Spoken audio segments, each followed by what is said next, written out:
नमस्कार, मैं हूं अमित कुमार। इस कोरोना काल में रिश्तों को टूटते और बिखरते सभी ने देखा और सुना है।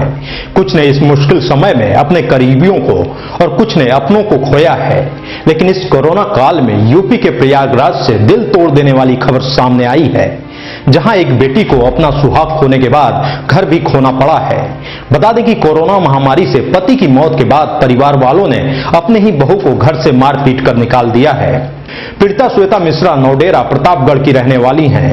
ज्योति की शादी 5 दिसंबर 2019 को प्रयागराज के रहने वाले चक्रधर मिश्रा के साथ हुई थी।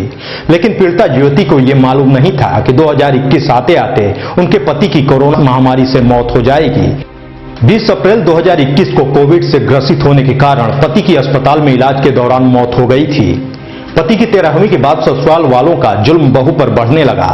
ज्योति ने बताया कि सास, ससुर, ननद और दामाद ने मिलकर उनको परेशान करना शुरू कर दिया। ये सभी लोग उसे प्रताड़ित करने के साथ घर की संपत्ति से बेदखल करते हुए उसे मायके में रहने को बाध्य करने लगे। यही नहीं, ससुराल वाले देवर से जबरदस्ती शादी करने का दबाव बनाने लगे। जब वो नहीं मानी तो उसे मारपीट कर प्रताड़ना देने लगे। यही नहीं, पीड़ित ज्योति के मुताबिक घर का दामाद भी उस पर गंदी निगाह रखता है और शारीरिक संबंध बनाने के लिए कहता है।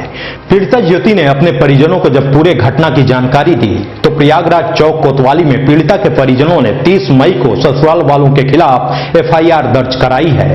लेकिन अभी तक कोई इस मामले में कार्रवाई नहीं हुई है।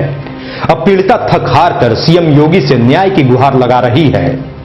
जी, मेरे पति कोविड-19 की वजह से 20 अप्रैल को उनका देहांत हो गया और यहाँ रसूलाबाद में उनका अंतिम संस्कार किया गया। और हमारे पति के डेथ के बाद हमारे ससुराल वाले हमें ससुराल में रहने नहीं दे रहे हैं। हमें बार बार ये कहते हैं कि तुम अपने मायके चली जाओ। तो मैं अब ऐसी हालत में अब मायके तो रह नहीं सकती। तो मैं यही चाहती हूँ कि मेरे जो पति का हिस्सा है, जो अधिकार है, वो मुझे मिले। हमारे देवर हैं और हमारे नंदोई हैं, वो हमें परेशान करते हैं और हमारे सास और ननद हमेशा हमें दहेज के लिए प्रताड़ित करती हैं, हमें मारती हैं, हमें बार बार यही कहती हैं तुम अपने घर चली जाओ। हम शादी के 2 महीने बाद ही हमारे देवर और हमारे नंदोई हमें मेरे साथ अश्लील हरकतें करी हैं। रात में उठने के बाद मेरे देवर मुझे कई बार तो मुझे खदेड़ लेते हैं और बाथरूम से मेरे कपड़े भी उठा के लेके चले जाते हैं। कई बार मेरे साथ ज़बरदस्ती करने की भी कोशिश करी है। तो ये चीज़ें मैं अपने पति को बताई हूँ, लेकिन मुझे रोक दिया गया कि ये बात घर से बाहर न निकले, नहीं बेइज्जती होगी। तो इसलिए ये बातें घर में ही दबा दी गई।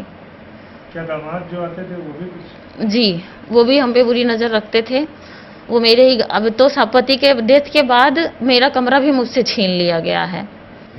योगी जी से हम यही चाहते हैं कि वो मेरे साथ न्याय करें और जो मेरे पति का अधिकार था, जो हिस्सा था, वो मुझे मिले और मुझे वहाँ रहने के लिए मुझे घर दिया जाए।